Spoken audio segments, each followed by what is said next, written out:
It's not always obvious. They don't disappear overnight. They don't always pull away suddenly. Instead, they stay. They talk. They show up just enough. But something feels off. Not distant enough to leave. Not close enough to feel secure. Because with avoidance, distance isn't always created in big moments. It's created in small ones. Subtle ones. Almost invisible ones. And over time, those small moments add up to something you can feel, but can't quite explain. Distance, in avoidant dynamics, is rarely loud. It doesn't always look like withdrawal. It often looks like presence. Without depth, they're there. They respond. They engage. But something stays just out of reach. Not completely unavailable. Just not fully there. This is what makes it confusing. Because you can't point to one moment and say, that's when it changed. It's not one moment. It's a pattern. A series of small adjustments that create space without announcing it. Micro-withdrawals, tiny shifts that reduce closeness without breaking connection. And because each one on its own feels minor, they're easy to overlook. A slightly delayed response, not hours, just enough to change the rhythm. A message that feels a little less engaged, a little less curious. A conversation that stays on the surface when it could have gone deeper.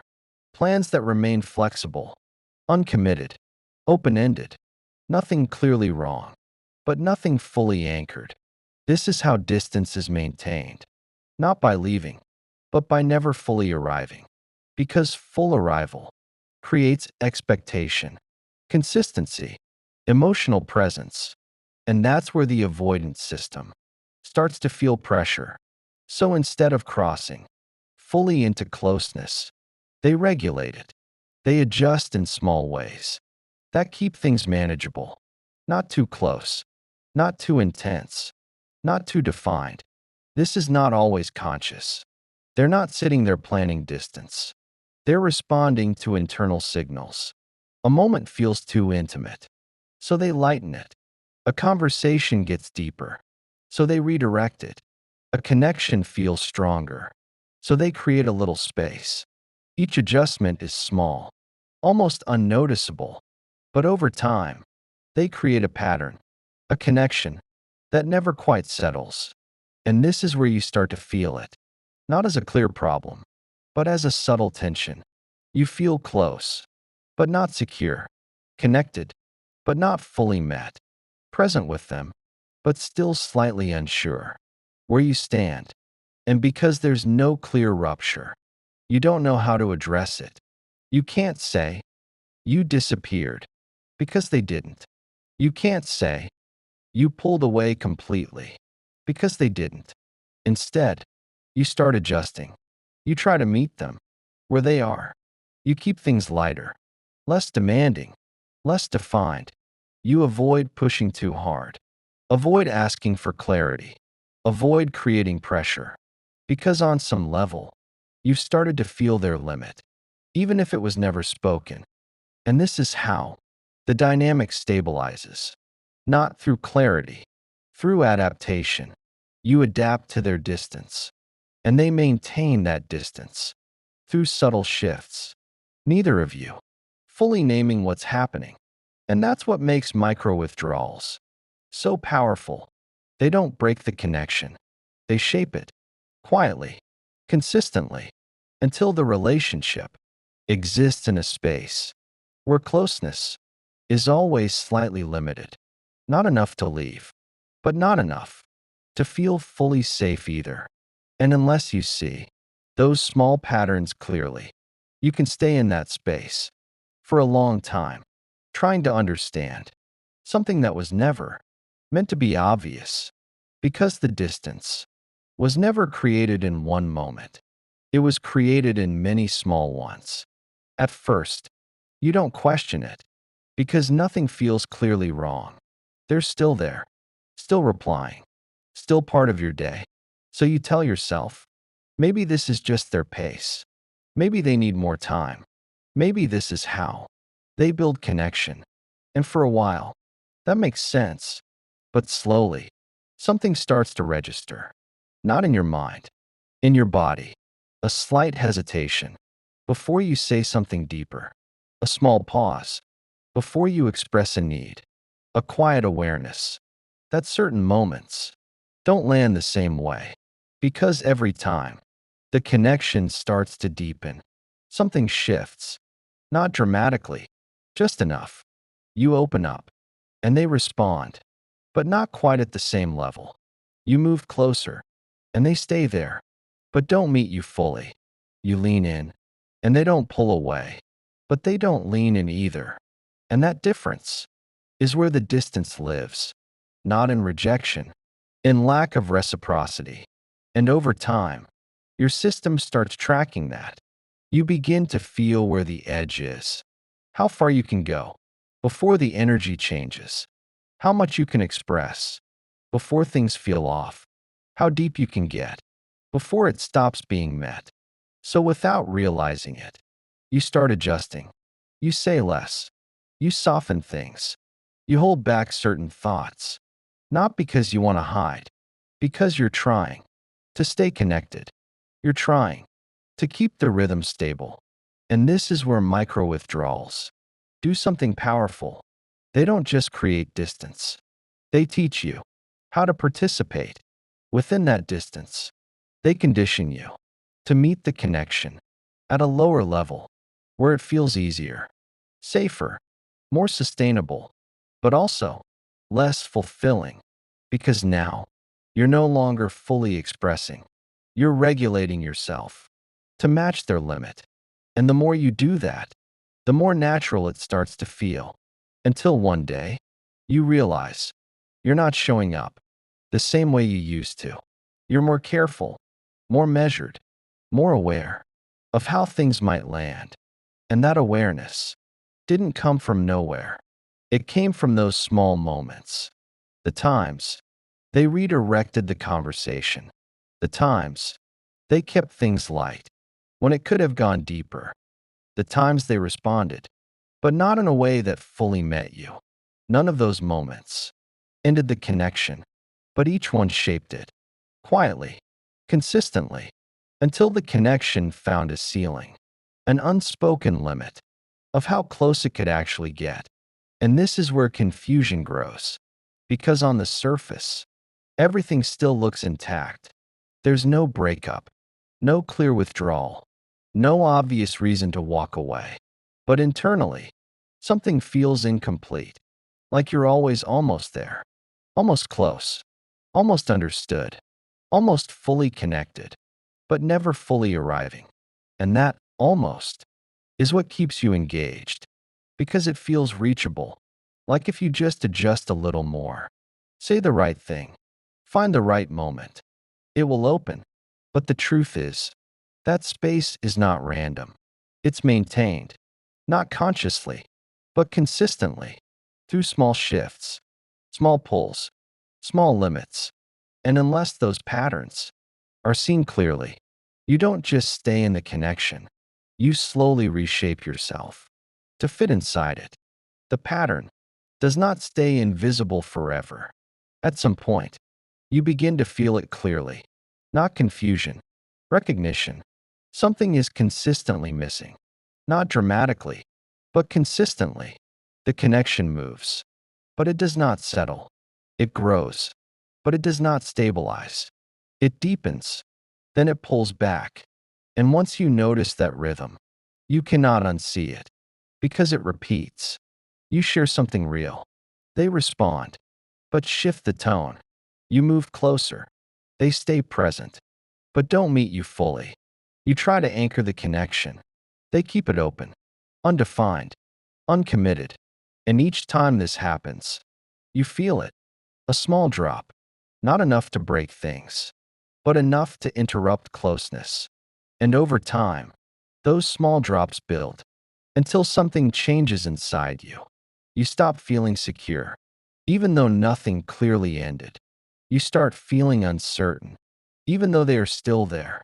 This is where the tension grows, because you cannot point to one moment. There is no clear break, no obvious withdrawal, just a pattern that keeps repeating, quietly, consistently, and your mind tries to solve it.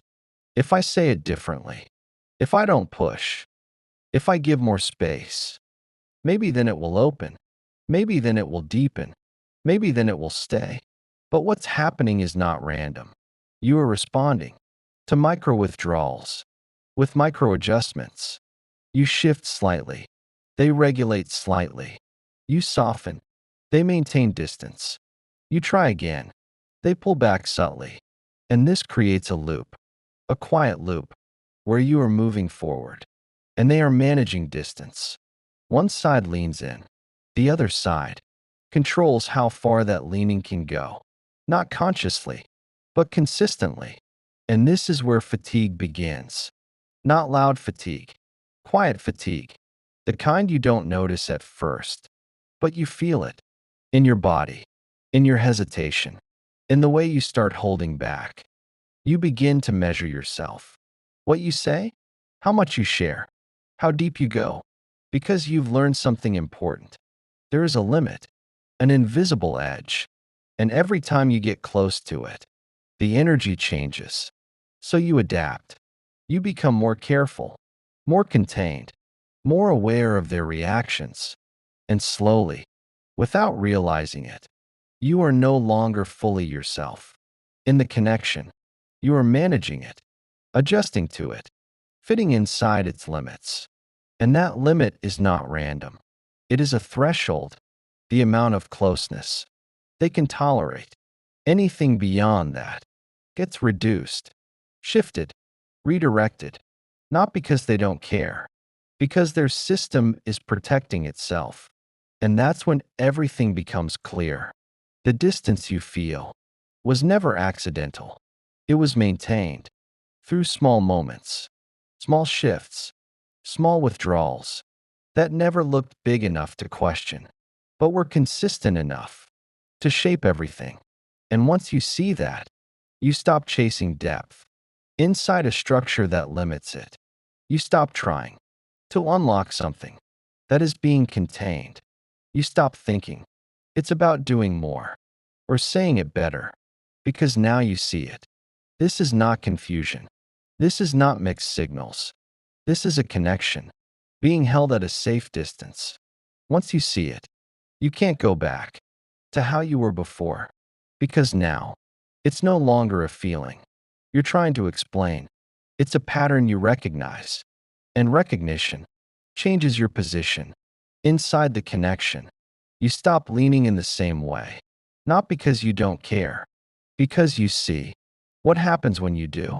You see how closeness gets reduced, how depth gets redirected, how connection gets managed. So something in you slows down. You pause before overgiving. You pause before over-explaining. You pause before trying to create clarity on your own. Because now you understand something. You cannot build full closeness inside a structure that limits it. And that realization is where your power returns. Not in control, in awareness. Because now you're no longer reacting to moments, but because the connection itself was being regulated, held within limits. You're responding to patterns, and patterns don't change because you try harder. They change when the structure changes, or when you step out of it. This is the part most people resist, because a part of you still sees the potential, still remembers the good moments, still feels what it almost was, and almost is powerful. It keeps you engaged. It keeps you hoping. It keeps you trying just a little longer. But almost is also what keeps you stuck, because it feels close, but it never arrives. And if you're honest, you've been feeling that. The closeness that never fully lands. The connection that never fully stabilizes. The depth that never fully holds. And now you understand why. Not because you didn't try enough. Not because you didn't care enough. But because the connection itself was being regulated, held within limits. kept at a distance. That felt safe for them, but incomplete for you. And that's the truth you have to face. Not to hurt you, to free you. Because once you see that it's a limit, you stop taking it personally. You stop thinking it's about your worth. You stop questioning if you were too much or not enough. Because this was never about you being too much. It was about them not being able to go further. And once you see that, you stop shrinking to fit inside someone else's capacity. You stop editing yourself to maintain connection. You stop accepting partial closeness as something you have to settle for, because you realize real connection does not feel like this. It does not feel like something you have to manage. It does not feel like something you have to earn through restraint. It does not feel like something that almost reaches you, but never quite does. Real connection meets you fully, consistently, without needing you to reduce yourself, to keep it stable. And that's the shift. You move from trying to hold the connection together to asking a different question. Can this connection actually hold me? Not just in moments, but over time. Not just when it's easy, but when it deepens. And if the answer keeps showing you distance, limits, subtle withdrawal, then the clarity is already there. You don't need more signs. You don't need more time. You don't need to decode it further. You've already seen it. And this is where your decision begins. Not about them, about you. Do you stay inside something that almost meets you? Or do you choose something that actually does? Because you don't need to chase closeness. You don't need to earn depth. You don't need to reduce yourself to keep someone present. You need alignment, where closeness is mutual, where depth is welcomed, where connection is not managed but lived. And once you choose that, everything changes. Not immediately, but fundamentally. Because now, you are no longer available for partial connection. You are no longer negotiating your needs to maintain something that cannot grow. You are no longer confusing presence with availability. You are choosing what actually meets you. And that choice is where everything real begins. If this hit you, not just in your mind, but in your body, comment, I see the pattern. Because that moment, when you stop questioning yourself and start recognizing what's actually happening, that's the moment you take your power back. And if you're ready to go deeper into this, to understand these patterns without confusion, stay with the inner Odyssey. Because once you see clearly, you don't just understand connection, you change what you accept inside it.